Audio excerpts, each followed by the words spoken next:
Ritchie, and Others. Crime Story Collection. The Absence of Emily by Jack Ritchie. When I married my second wife, Emily, I went to live in her house in Northern California. It's a big house with a lot of land around it, just outside a small town. The next house is almost exactly the same, and that belongs to Emily's sister, Millicent. Millicent and Emily, sisters, but completely different in looks and in character. Millicent is tall and rather thin. She is very strong-minded and likes to control everyone around her, including Emily. She wasn't at all pleased when I came and took Emily away from her influence. Emily is rather short and, well, fat. As she says, she weighs 11 or 12 kilos too much. She doesn't claim to be very clever, and usually she does what other people want. Not always, though. For 3 weeks now, Emily had been away, but Millicent had been watching me closely. She was with me now, drinking coffee in our sitting room. The telephone rang, and I answered it. Yes? Hello, dear. This is Emily. Emily? What is your surname? Oh, really, dear? Emily, your wife. I'm sorry, you must have a wrong number. I put the telephone down. Millicent was watching me. You look as white as a sheet. You seem frightened, shocked. Who telephoned? It was a wrong number. Millicent drank some coffee. Oh, Albert, I thought I saw Emily in town yesterday, but that's not possible. Of course it's not. Emily is in San Francisco. Yes, but where in San Francisco? She didn't say. She's visiting friends. Emily doesn't have any friends in San Francisco. I know all her friends. When will she be back? She wasn't sure when it would be. I've heard, Albert, that your first wife died in a boating accident. She fell out of the boat and died in the water? I'm afraid so. She couldn't swim. And you were the only witness to the accident. I believe so. No one else ever came forward.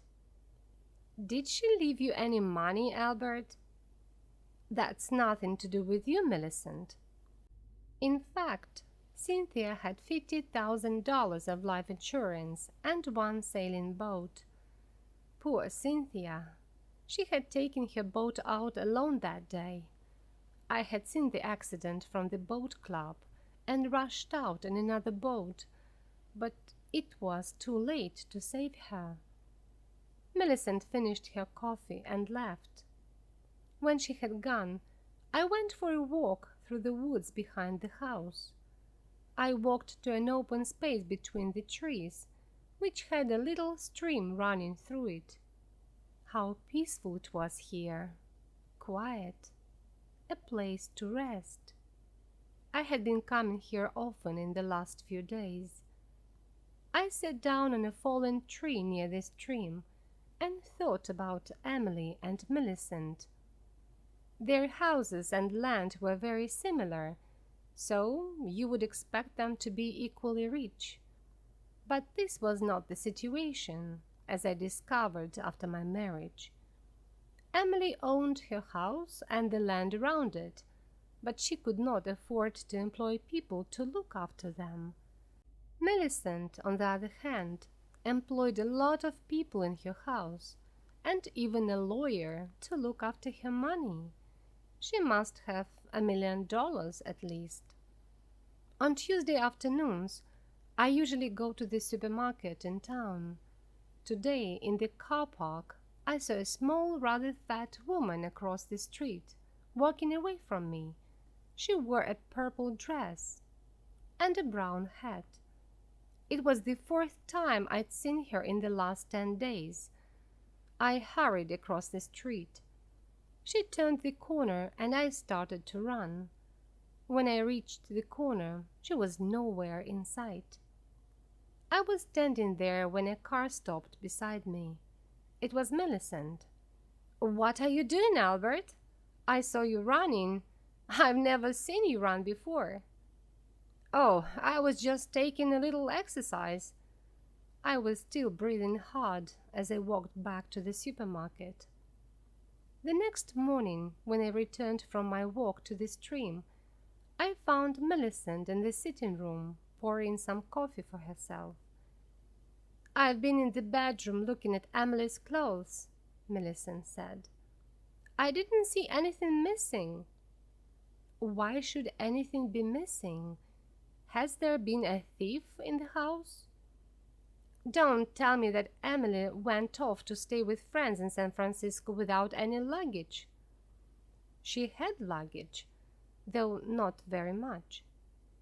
"What was she wearing when she left?" "I don't remember," I said. That evening, as I prepared for bed, I looked inside Emily's cupboard. What could be done with her clothes? Perhaps I should give some away? I woke up at 2 in the morning. Bright moonlight was shining on my face. I dressed and went out to the hut in the garden. I needed something for digging a hole. I chose a spade with a long handle, put it on my shoulder, and began walking towards the stream. I was nearly there when I stopped. I shook my head slowly and returned to the hut. I put the spade away and went to bed. The next morning, Millicent came to see me while I was having breakfast. She brought in the Morning Post, which had just come. It included one small blue envelope addressed to me. The writing seemed familiar. The postmark was our local town. I opened the envelope and pulled out a sheet of paper. "Dear Albert, I miss you so very much. I shall return home soon, Albert. Soon. Emily." I put the letter and the envelope into my pocket. "Well?" Millicent asked.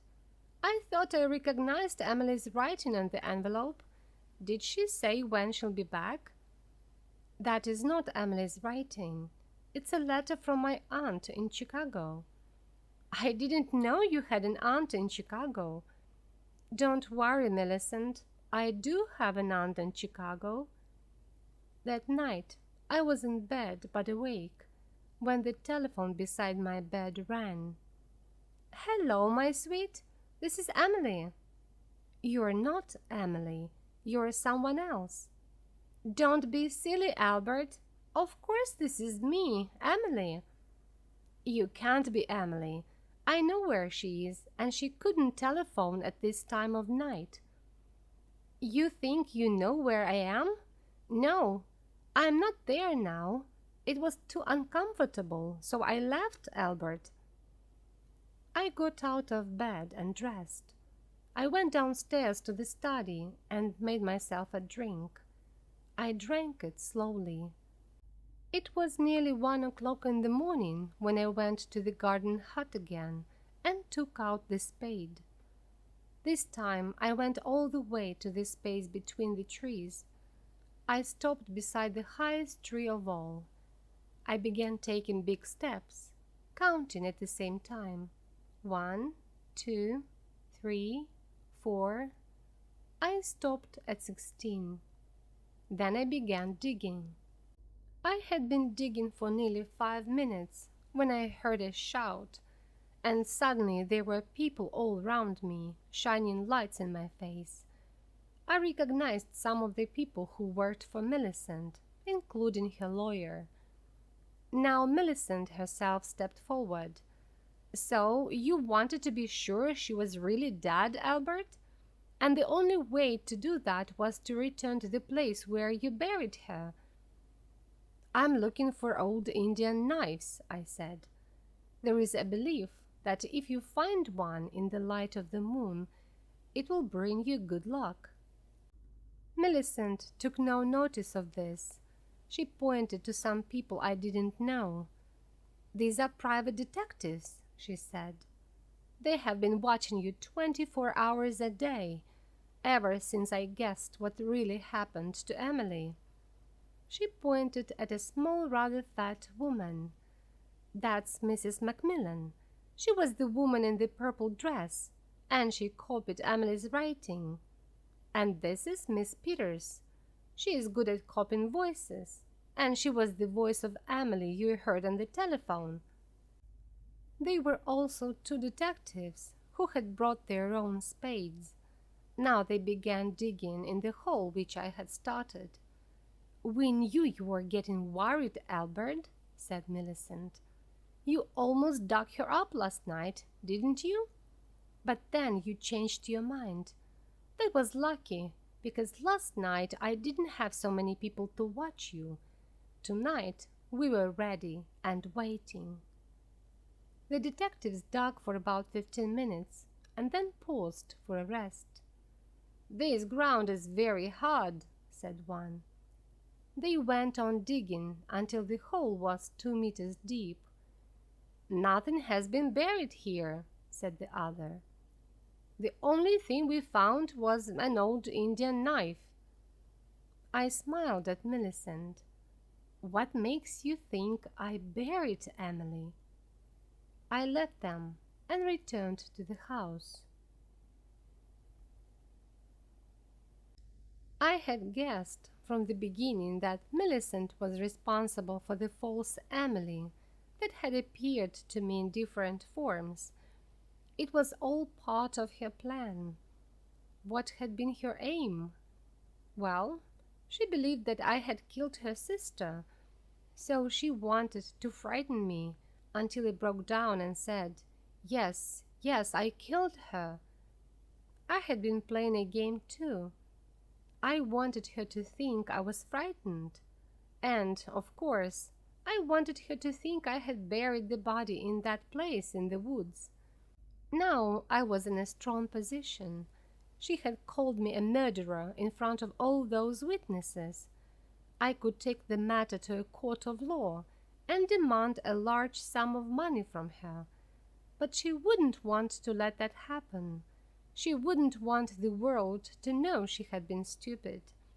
She would prefer to pay those people to keep silent.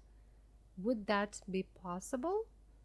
Well, it would help if I supported her story and said that nothing had happened at all. And I would do that for Millicent if she gave me some money, a large amount of money. At the end of the week, my telephone rang. "This is Emily. I'm coming home now, dear." "Oh, great. Did anyone miss me?" "They certainly did." "You haven't told anyone where I've been these last 4 weeks, have you, Albert?" "Especially not Millicent." "I told her you were visiting friends in San Francisco." "Oh dear, I don't know anybody in San Francisco. Did she believe you?" "I don't think so." "Well, I couldn't tell her I was going to a health farm to lose weight. I would be ashamed. And I wasn't sure that I would manage it. But I have, Albert, I have. I've lost 14 kilos. My figure must be as good as Cynthia's now." "Well done, Emily. That's great." Why is Emily jealous of my first wife? They each have their place in my heart. "Yes, but now none of my clothes will fit me. I'll have to get a lot of new clothes. Do you think we can afford it, Albert?"